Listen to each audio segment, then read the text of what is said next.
Hello and welcome to the Compass Conversations at Butler University podcast, where we talk about meaning and purpose at Butler and beyond.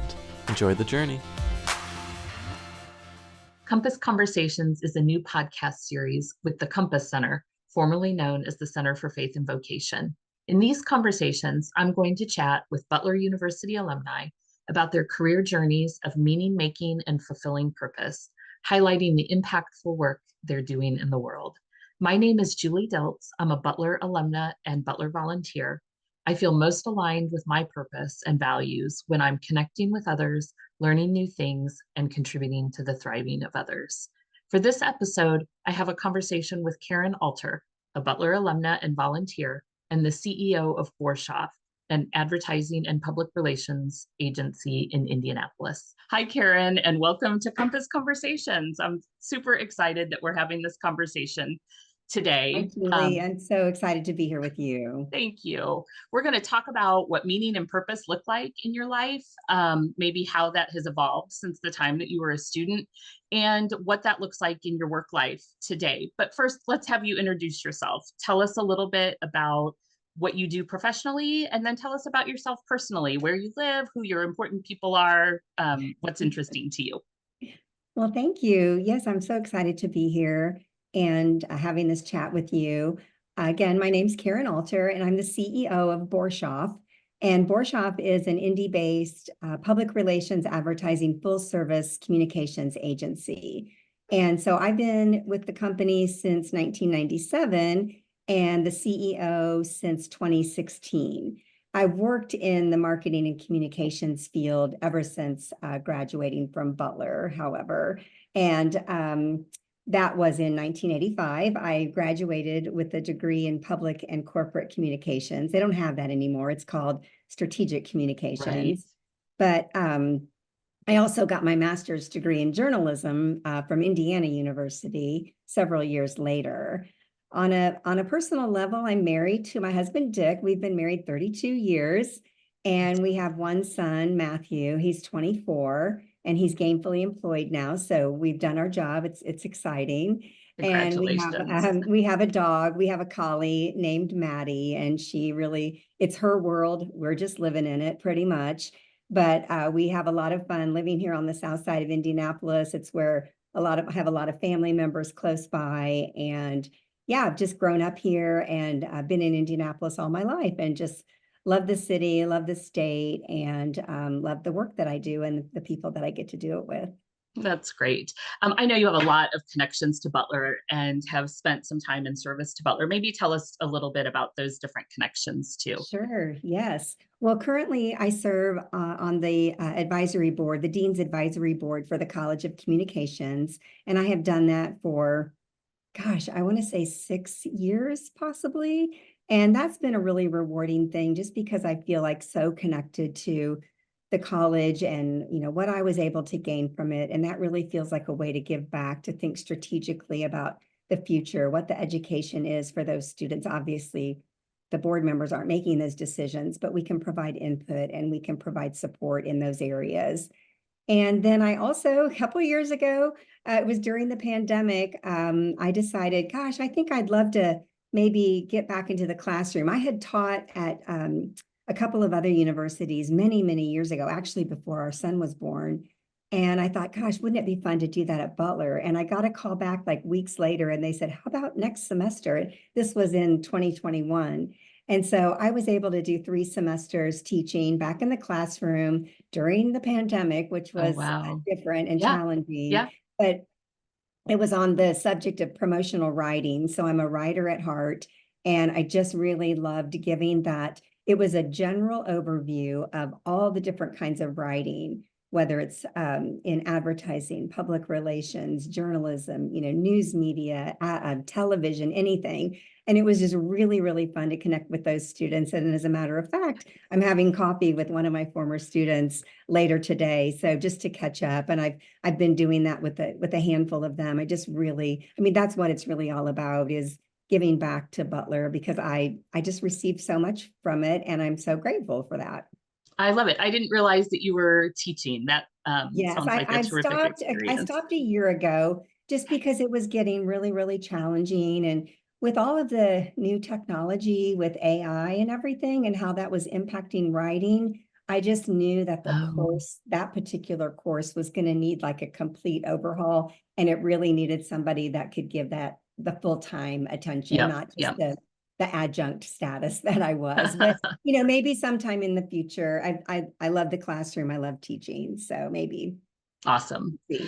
Well, let's talk about meaning and Yeah. purpose, and maybe tell us how you describe. I think there are a lot of ways to talk about this. Talk about values, talk about meaning and purpose, talk about what a good life looks like. So, whatever resonates with you, how would you describe what's important to you?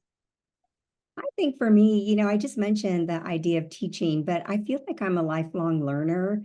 I just feel like that's just something that's always kind of driven me was that curiosity and kind of that thinking about what if we could do this, or I don't understand that. How can I dig deep and do research to understand more? And that's really translated well in the work that I do in the advertising and marketing profession because we're problem solvers at heart and we're really trying to understand. So we ask a lot of questions. And so there's a lot of learning. It's a lot of different industries, the variety there. So that has served me well is to just kind of hone in on that curiosity. I also think relationships are so important and really nurturing those. My entire career has been about the people that I've worked with and leading and with a heart attitude and with kindness and empathy and all of that. And so really just leaning into those, um, being dependable. I think that, that's like one of the things that I just want people to trust me, and, to be able to have that trust that if they ask me to do something or if we're going to work together on something that I'm going to follow through. So I think that's really important to me and just, staying true to my word. So I think those things are Mhm. really the things that drive me. And, underlying everything is probably my faith and my faith in God and just how that has kind of served me throughout, ever since I was a child. Yep, And so that's been a common thread as well. excellent. Now, I I have a hard time remembering how I thought about deep things when I was at Butler. Um, Yes, this could be a hard right there with question. you. This could be Yeah, a this hard is question, but I'm curious what you remember about how you thought about what was important to you when you were a student at Butler, and maybe, um, well, let's start there, and then we can talk yes. about maybe how it's evolved. Yeah. I think when I got to Butler, I was so excited. I mean, was the perfect place for me to attend. It was the perfect next step. And I was coming off of a really pretty colorful high school career. I was a valedictorian. I had gotten a lot of awards. I had gone to a school where my dad was the athletic director and the football coach. So it was very familiar to me. And so going to Butler, it was kind of, I was going to be branching out on my own a little bit more. And I thought, gosh, I'm going into this, kind of like the big woman on campus kind of thing. And when I got there and started meeting people, everybody was valedictorians or everybody was in the top of their classes. And so I thought to myself, oh gosh, this is going to require some hard work and dedication. So I really remember kind of digging into that part of me and like, again, kind of that resiliency and that, dependability and those things were things that I really, really focused on. And also the relationships. I mean, that was, from day one, when you start meeting people, some of those people that I met are my closest friends today. So it was really nurturing those relationships from a very young age, not only of my peers, but also the professors and, working those networks and trying to make those connections at an early age. So I don't really know that I knew back then what all that would mean today. Mhm. Granted that it's been quite some time ago, 40 years-ish ago. And so, but I think I knew that those things were meaningful to me. And so perhaps the seeds I was planting then would grow into something better later. Yeah, I think your story feels familiar and probably Yes, feels familiar to a lot of correct. Yeah. people, right?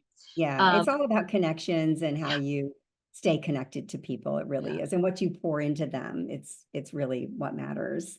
I'm curious if there is a particular professor or staff member that sticks out as someone that was particularly influential to you or Gosh, there important were to you. so many, but Art Levin was one of Uh-huh. the ones that I just adored. And we just honored him a couple Yeah. of years ago. And so he was just one of those ones that he knew your name, he knew what your interests were. He just was very uh, just supportive and challenging. I mean, Yeah. pushed me in a lot of ways, but I just really adored him. Great. I mean, it's one of the great selling points for Butler. And I just find, I know I didn't prep Yes. you for that question, No, that's good. No, I but loved Butler it. people always there's always someone, right? There's That's, always one. Yes. yep, Yes. at Or least there's one. more, but yeah. Well, and that's what I loved about Butler Yeah. is, and I was, again, I was one of those front row sitters, like I Yeah. sat in front row, like I wanted to get the A. But I loved that, like, I remember, as you know, of Kappa Alpha Theta, and we had the scholarship dinners, and you could invite your professor to Yes. dinner with your Theta Yes. sisters. And it was just so exciting to be at a place where you could have those personal relationships with these people that really cared about you. Yeah, absolutely. Well, how then have maybe how have your values evolved, or to the extent that they haven't evolved, maybe how you think about them has evolved since the time you've been at Butler, or what are some of the key experiences or milestones or moments that have kind of confirmed or clarified or changed how you think about your values? Yeah, I think they might have different words today than they did back then, Mm-hmm. but I think the Mm-hmm. core piece of, or the thematics probably still really resonate well with me. And I have had kind of a challenging several episodes in my life of different medical challenges. And some of those people know about and they're very seen. And other times they're things that I've not really shared or they've been unseen. And so I think dealing with any kind of medical challenge on a personal level was really one of those things where I got really a lot more in tune with what mattered to me and what those Mm-hmm. values truly, truly meant. So finding that resilience, and that's like being willing to reach out when I needed help or when I Yeah. needed the support, and understanding my limitations and my desires and my passions, and how do I really, get the best out of me when maybe I'm not feeling that great or I'm not Yeah. doing that great. So I think, not to name anything specifically, but Yeah. when I was just thinking about how those things have evolved, I think and it's funny because you think, well, when you're a young person, you just think about everything that's going to be great and it's all going to just, fall into place. I'm going to graduate. I'm going to get my perfect job. I'm going to get married. I'm going to have children and live in a big fancy house or whatever. Yep. And it doesn't happen like that. Yeah. So, there's just different twists and turns that really define you uh, and really connect you to what matters most and the people that matter most to you. Yeah. I remember even as early as 5 or 6 years out of Butler, thinking about all of the experiences that my closest friends and I had had Yes. as a group, and thinking Yep. about how we never would have believed it Yeah. if we would have heard our stories when we were still in Exactly. school, and relatively quickly, good things, losses, the whole Yeah. gamut. And there's no script, right? Like No.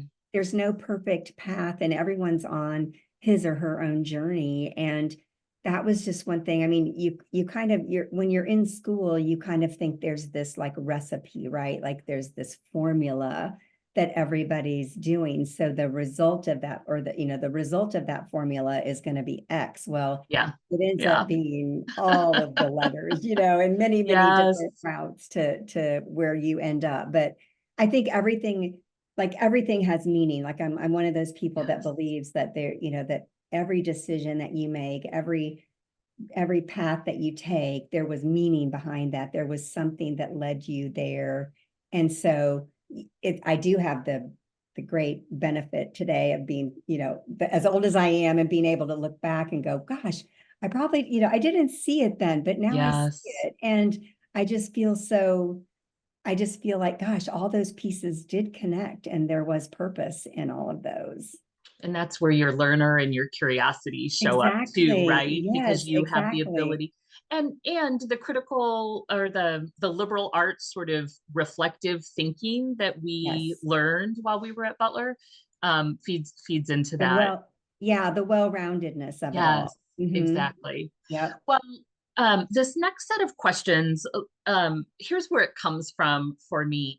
I Yes. think when I was younger, I really thought of meaning and purpose and values as something like in my personal life and Yeah. different from and separate from my work life. And Yeah. somewhere along the way, I really realized that those two things could be and should be more Yeah. integrated than I had Yeah. previously realized. So I'm deeply curious about how you carry meaning and purpose and your values into your work life. So that can show up in different ways. Maybe a question about how those have influenced you as you've made an important career decision. Sure. Yeah. So so I had been at Borshoff since 1997, and I was really kind of like my high school example, right? Like I was living the good life.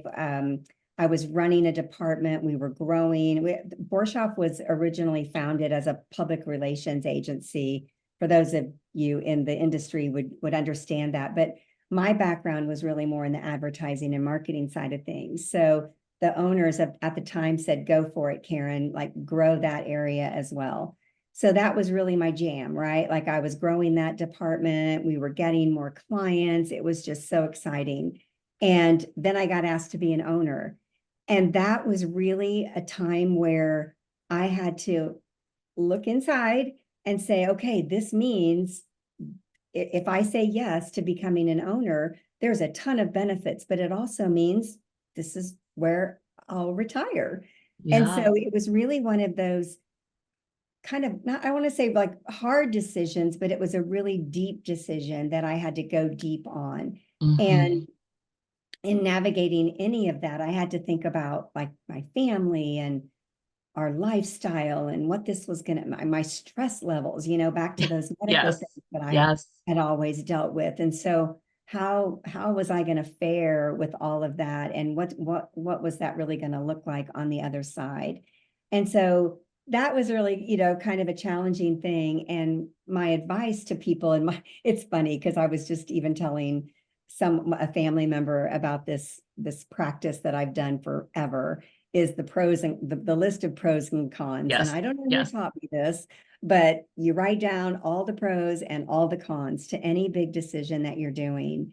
And it really does help because it helps to get it out of your head and onto paper.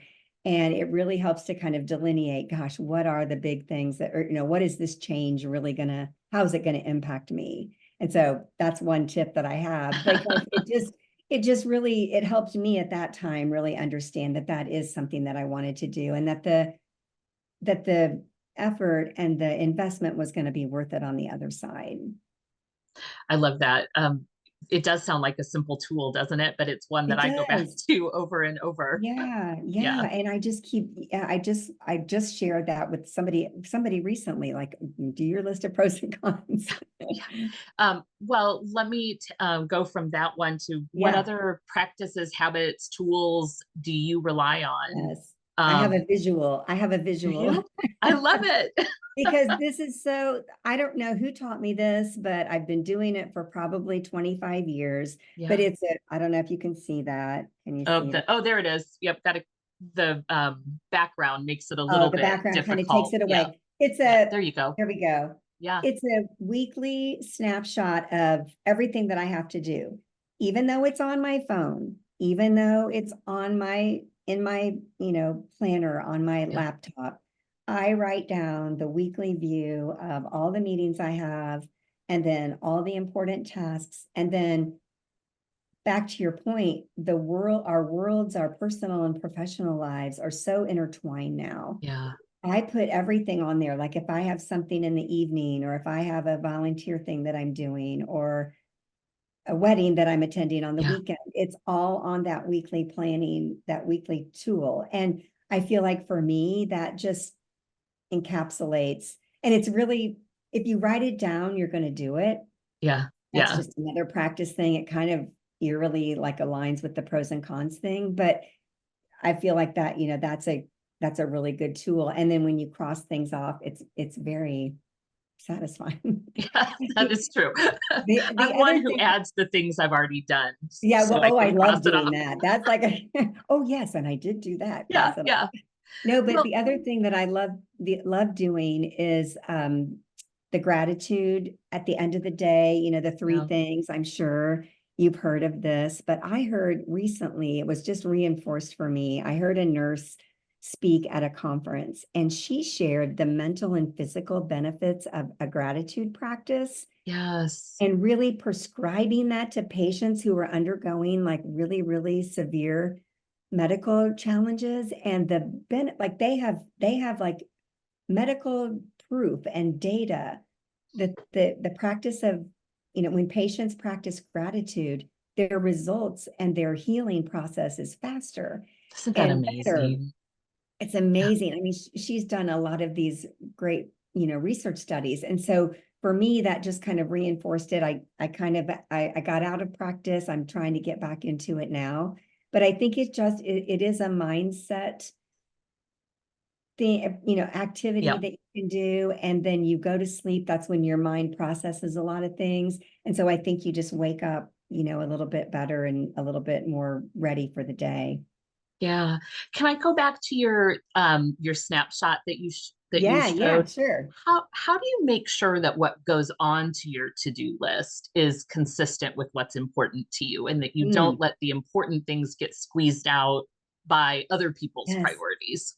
That's such a good question, because I can gravitate to getting to wanting to get the little things done, Yeah. because Yeah. then it is that gratification of crossing them off. And what really you should do is kind of put the bigger thing, like if something might take all week. What the weekly view does, it doesn't mean that what I've written down on Monday has to get done on Monday. It's more of I kind of do it in priority, like I've got to do these things in this Yeah. order.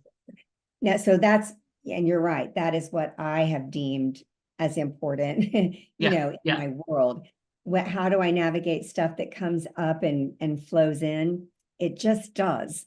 So I don't really know if I have like a tool or a formula for how to do that, other than just shifting and maybe even reprioritizing as the week goes on, because a lot of times there are things on the list, or in the weekly view, that maybe aren't hot, they're not necessarily Yeah. due that day. I've been wanting to get it done, so there are things that I can shift. So a lot of times I have like that 80-20 flexibility with what are the to-dos, because I have to allow time for other things that come in. I mean, being the CEO of a company, there's pretty much every day there's Right. something that comes Yeah. across my desk that I didn't know about. Yes. Or a couple of things. Yeah. The other thing that that's kind of turning over in the back of my head that resonated with me is the idea of you're coming back to your gratitude practice. Like Yes. I think I used to hold myself to a standard of perfection, but I think I've Yes. learned over time that it's the coming back Amen. to that's the most Amen. important piece. Yes. Yes. You can Yeah. always start. And I think that's another thing that I've learned over the years, is that it's okay. Again, back to that, everyone's journey is different, everyone's path is different. It's just fine. If you've stopped something, you can restart it, Yeah. and Yeah. yeah, and have success doing it. Absolutely. Well, let me ask what a resource might be, a book, a podcast, an article, a poem, whatever it might be, that keeps you connected to what's important to you, or helped you discover something about what's important to you. It's a pretty open-ended question, but Yeah, I thought when I think of this question, I immediately think of Brene Brown and her book, Dare to Lead. I mean, she's Mhm. got several great books, but I read this years ago and then I reread it in 2020. We were all doing a lot more Yes, reading right? then, right? True. And there was just so much practical tips in her book. And it's really for you don't have to be the CEO to get something out of this book. It's really about just leadership and leading yourself, even leading your family, leading with your friends. And so there's just so many great things about that book. And in fact, when I thought about it, I remembered that there's a whole chapter on values, and Oh, she provides exercises on how you can determine where you are with your values and naming them and putting them in a priority set. So I was just like, wow, that to me was that book that really, and again, we were all doing a lot of soul searching, I think, back in yeah. 2020. And so it was a really good time for me to have that refocus, like we said, refocus Mhm. what those things were and what I really wanted to focus on during that time, not only for myself and my family and coworkers, teammates, et cetera, but just my outlook on the world, Yeah, yeah. frankly. I've read that one, but it has been a while, so I'm gonna put that Yeah. back on my list for Yeah, a you should. reread. It's a great one. And like I Yeah. said, there is the whole chapter on just on the values. I think the chapter is titled Living into Our Values. Perfect. Great. What haven't I asked you? What haven't I given you the opportunity to share that you might want to share with our audience today? I think what I had said before about my connections to Butler, I just want to underscore how important those are for me and Yeah. my desire to stay connected and give back just because of what it means and um, really what what kind of drives that, where my passions are, where my allegiance is, I guess that really, I think that's what's really important when you have life experiences to think about those things like where do I get my energy? What am I passionate about?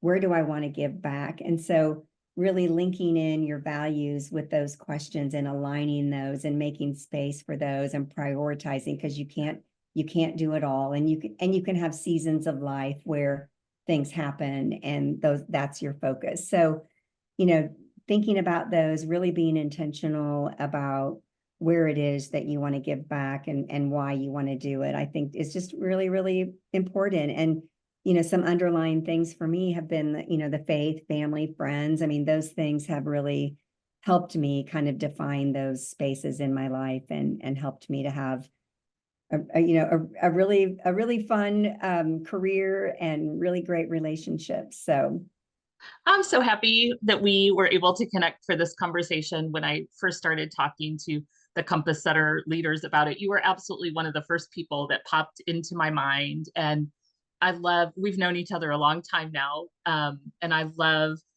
how you are this fabulous, high achieving CEO and someone who just operates from a value system that I deeply admire. So, oh what a gosh. perfect conversation. I really appreciate it. I appreciate you. And I guess that brings to mind another thing is when you meet someone else from Butler, there's kind of an instant connection and Yeah, there's a deeper connection because of that, because we all had that experience, right? yeah, And yeah. so I And just really love that. And I think no matter who it is or how long I've known him, we've got that Butler bond. And I think that's really, really valuable. So I appreciate you inviting me to be on here. It's been a lot of fun.